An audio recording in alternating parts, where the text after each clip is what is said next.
Dia perfect dengan tak perfect. Macam mana kita buat? Dia kan nampak tu. Dia goyang apa? Dia goyang tu.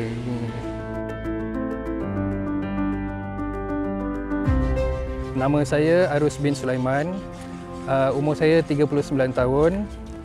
Sekarang saya meniaga di gerai kek. Nama gerai kek dia Nobita Tokyo Cake. Lokasi kedai di Laman Impian Food Court Section 19 Shah Alam.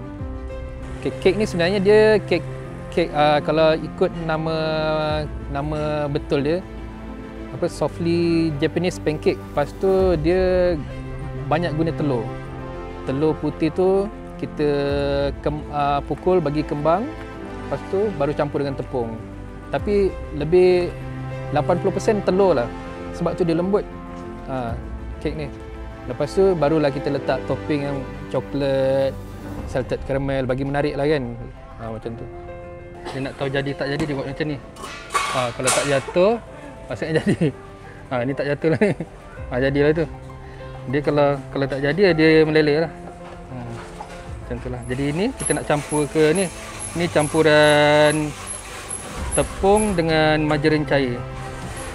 Dengan garam sekali lah. Ini ada gula dengan telur. Campur ni baru dapat satu adunan tu, barulah kita boleh masak. Saya mula kalau ikut yang serius meniaga, saya meniaga kios jamu. Kios jamu tu saya meniaga dekat Plaza Alam Sentral dengan partner saya, nama dia Muhammad Inram. Kebetulan saya jumpa supplier. Jadi supplier tu dia boleh bagi letak barang secara kredit lah. Maksudnya selepas sebulan baru saya bayar. Bisnes jamu tu lama juga. Lama saya meniaga tapi sebenarnya tak ada untung sebenarnya. Kira saya dapat gaji, malah berhutang lagi. Masa tu saya berhutang beratus ribu lah pada supplier. Bila berhutang, jadi saya cuba cari jalan lain untuk dapatkan income untuk bayar hutang tu. Saya jual pisang goreng cheese. Pisang goreng cheese tu lah kira awalnya kira yang ada kejayaan sikit lah. Nampak kan untuk meniaga makanan ni. Daripada untung daripada pisang cheese tu, itulah saya gunakan untuk bayar hutang yang meniaga kios jamu tu. Dengan PT-PTN sekali bayar habis. Bila pisang cheese laku, kira adalah duit sikit kan. Jadi kira kita nak upgrade lah ni. Takkanlah nak meniaga tepi jalan je kan, stall kan. Jadi cubalah nak upgrade. Jadi bukalah restoran. Jadi bila buka restoran, alhamdulillah dapat sambutan jugalah kat restoran tu. Dalam 3 tahun tu saya berjaya buka 8 biji restoran dalam 3 tahun. Bila masa lockdown, tak tahu nak fikir, tak boleh fikir dah masa tu. Tak tahu akan tutup. Kita tak tahu sebab bila lockdown kita ingat seminggu kan? Kan? Jadi kita harap lepas 14 hari kita meniaga lah balik kan. Relax lah dulu kan. Sekali tengok dia ni lagi. Mula dah dapat agak dah ni. Ini mesti lama ni. Masa tu stres lah. Bila orang kata boleh kata depresi lah. Sebab kita punya usaha yang dah lama, kita invest ke restoran tu. Lepas tu kita tahu bakal hilang. Sebab kita tutup kan, tak boleh meniaga kan. Kita tahu bakal hilang. Itu masa tu depresi. Masa depresi tu, bila kita depresi, cuba kalau kita tak ada agama, mungkin kalau orang yang tak ada agama dia akan bunuh diri kan.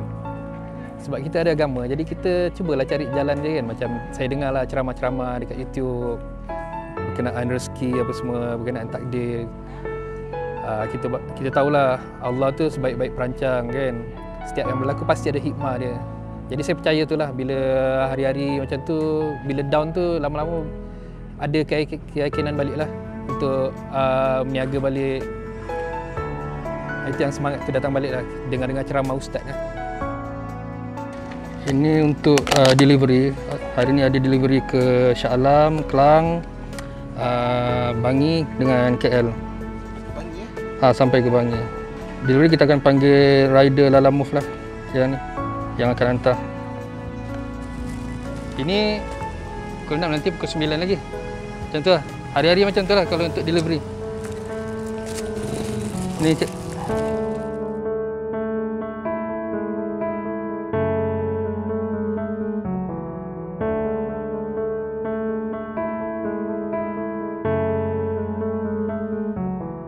Setiap orang ada kan dia punya halangan kan. Jadi mungkin ini halangan saya macam mana jatuh nak bangkit balik kan. Macam tu lah. Kena terima lah. Kena terima. Jangan sebab kalau tak buat nak buat apa lagi kan. Kalau kata kita ego tak naklah buka ni, nak buka restoran. Modal mana? Nak pinjam ni loan, hutang lagi. Kan?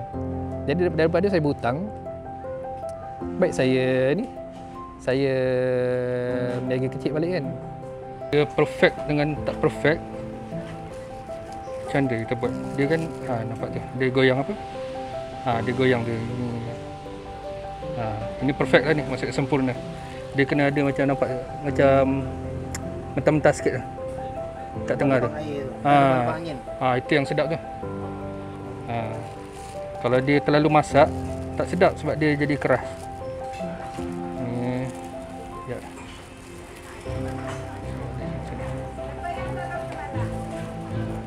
Cabaran dia selalu kalau ikut kan pekerja lah sebenarnya. Sebab contoh kalau kita ada produk yang laku, kalau kita tak ada pekerja yang nak ni, masalah kan, macam mana kita nak berkembang? Itu pekerja. Kedua tu rasanya kalau kita dah pernah sukses, kita dah dapat duit banyak, tiba-tiba jatuh kan. Sebab sebelum ni tak ada pengalaman, sebab kalau dulu jatuh sikit-sikit, lepas tu jatuh banyak. Jadi tempoh masa kita nak bangkit tu kadang lama. Macam saya kan 5 bulan lebih saya menganggur kan. Sebab blank kan, tak tahu nak buat apa. Jadi kalau ikut macam sekarang dah ada pengalaman. Jadi kalau jadi lagi, mungkin seminggu 2 minggu saya dah boleh mula balik berniaga kan. Sebab dah ada pengalaman sebelum ni. Kalau macam sebelum ni yang lockdown tu, 5 bulan tu ambil masa nak ada semangat balik, nak ada keyakinan balik. Yakin tu susah nak dapat. Sebab bila kalau kita yakin ni, soalnya bila kita yakin, semua benda tu jadi mudah. Kalau tak yakin, ada je masalah kan. Kena dapat keyakinan tu balik lah. Jadi kita perlukanlah kawan-kawan bagi semangat balik kan. Kena berkumpul dengan orang-orang yang misalnya orang niaga jugalah.